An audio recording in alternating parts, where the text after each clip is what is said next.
నమస్కారం. 10 power news కి స్వాగతం. ముందుగా ముఖ్యాంశాలు.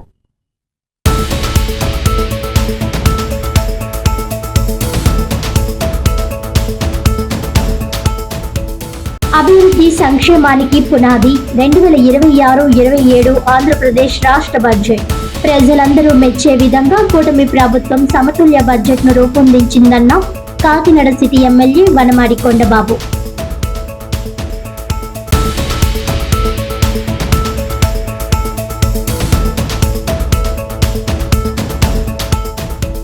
అమరావతి జేఏసీ రాష్ట్ర సంఘం ఆధ్వర్యంలో కాకినాడ జిల్లా ఐలేశ్వరం తహసీల్దార్ కార్యాలయం వద్ద నల్ల బ్యాడ్జీలతో నిరసన. వీఆర్ఓలు, వీఆర్ఏల, సర్వేయర్ల సమస్యలు వెంటనే పరిష్కరించాలని డిమాండ్.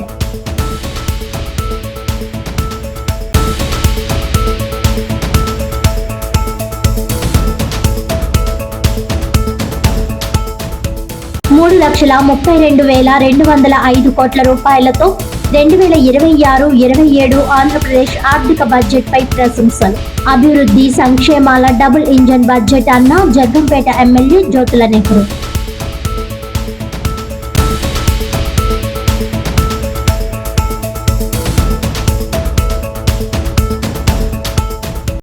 ఇక డీటెయిల్స్ చూస్తే ₹3,32,205 కోట్ల రూపాయలతో రూపొందించిన 2026-27 ఆంధ్రప్రదేశ్ ఆర్థిక సంవత్సర బడ్జెట్ అభివృద్ధి సంక్షేమాల డబుల్ ఇంజిన్ బడ్జెట్ అని జగ్గంపేట ఎమ్మెల్యే జ్యోతుల నెహ్రూ ప్రశంసలు కురిపించారు. కాకినాడ జిల్లా జగ్గంపేటలో నిర్వహించిన పత్రికా సమావేశంలో ఎమ్మెల్యే జ్యోతుల నెహ్రూ మాట్లాడుతూ ముఖ్యమంత్రి నారా చంద్రబాబు నాయుడు, ఉప ముఖ్యమంత్రి పవన్ కళ్యాణ్ నాయకత్వంలో ప్రవేశపెట్టిన 2026-27 బడ్జెట్ రాష్ట్ర సమగ్ర అభివృద్ధికి బలమైన పునాదిగా నిలుస్తుందని అన్నారు. 3,32,205 కోట్ల రూపాయల బడ్జెట్ లో మౌలిక సదుపాయాలు, పేదల సంక్షేమానికి సమతుల్య ప్రాధాన్యం ఇచ్చారని తెలిపారు. పంచాయతీరాజ్, గ్రామీణాభివృద్ధి శాఖకు కేటాయింపులు 18,848 కోట్ల రూపాయల నుంచి 22,942 కోట్ల రూపాయలు పెంచడం గ్రామీణ రూపురేఖలను మార్చేస్తుందని అన్నారు. జలవనరుల శాఖకు భారీ నిధులు కేటాయించి ముఖ్యంగా పోలవరం ప్రాజెక్టు పనులను వేగవంతం చేస్తున్నారని తెలిపారు. తాళ్లూరు లిఫ్ట్ ఇరిగేషన్ కు 52 కోట్ల రూపాయలు మంజూరై త్వరలో శంకుస్థాపన చేస్తామని వెల్లడించారు. ప్రజా ఆరోగ్యం, సామాజిక భద్రతా రంగాలకు కూడా ప్రాధాన్యం ఇచ్చినట్లు తెలిపారు. ఈ సందర్భంగా ప్రధాని Narendra Modi, CM Chandrababu, deputy CM Pawan Kalyan నాయకత్వంలో రాష్ట్రాన్ని మరింత అభివృద్ధి పదంలో నడిపిస్తామని ఎమ్మెల్యే జ్యోతుల నెహ్రూ స్పష్టం చేశారు.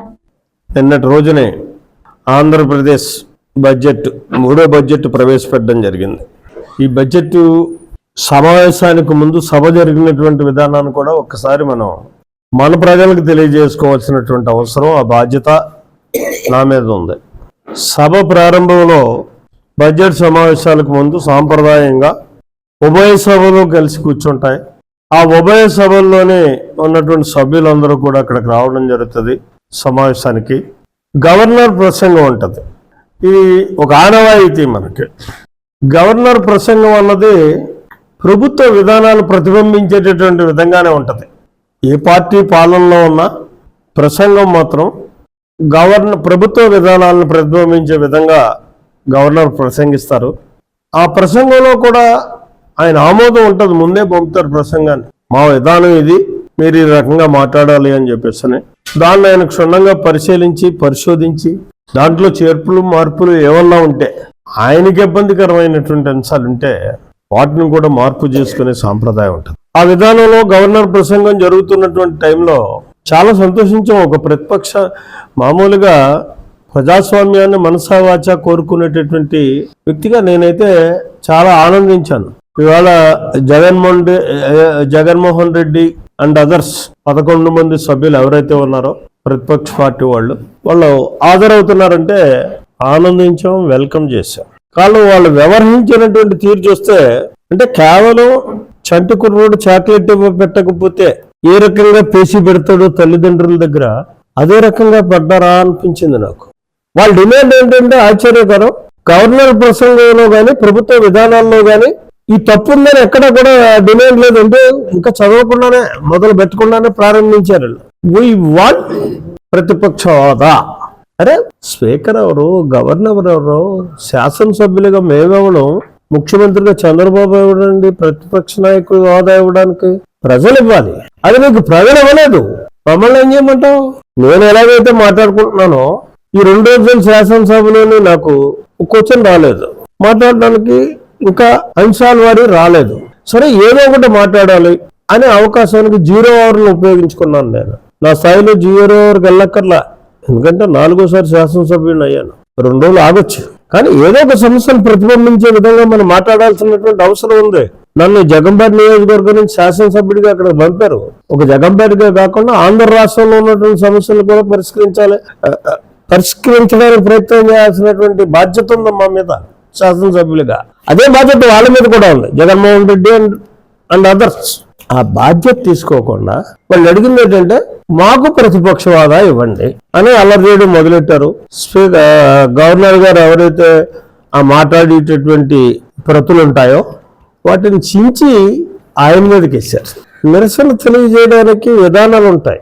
శాసనసభలో వాళ్ళు ఒక పరిధిలో ఉండి నిరసన తెలియజేయాలి. కాగితాలు చింపుకోవడానికి ఆయన చేతికి వెళ్ళిన తర్వాత నేనే ఉన్న ఆఫ్ చేయడానికి ఘర్షణ అవుద్ది. కాబట్టి చింపుకున్నారు, ఓకే. కానీ చింపిన కాగితాలని గవర్నర్ గారి మీద జల్లడం పోనీ ఇదన్నా సిన్సియర్ గా చేశారా? టైం తీసుకున్నారా? సభను స్తంభింపజేశారా?